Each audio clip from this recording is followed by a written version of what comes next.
Kain tayo, ice cream, charot lang.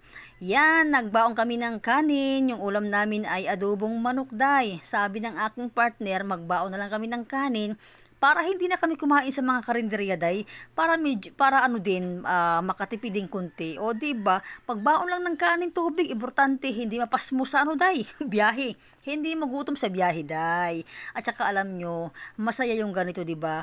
Yung paminsan-minsan magbabaon tayo para naman enjoy life day. O di ba? At saka alam nyo, nandito kami sa tabing kalsada, charot, or sa kilid ng kalsada day.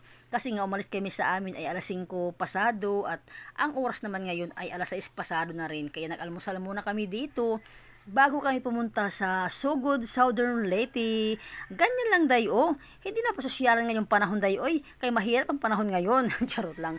Yan, kain po tayo. Alam nyo, kami, mas gusto namin magbabaong kami ng kanin day kaysa naman yung kakain sa karinderya.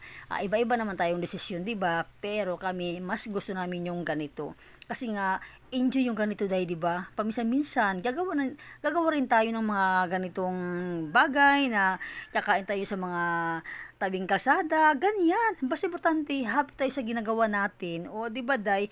At saka alam nyo, masaya talaga, promise. Tingnan yun yung partner ko, may kanin pa. Ay, oh, charot lang yan. Kain tayo, bye-bye.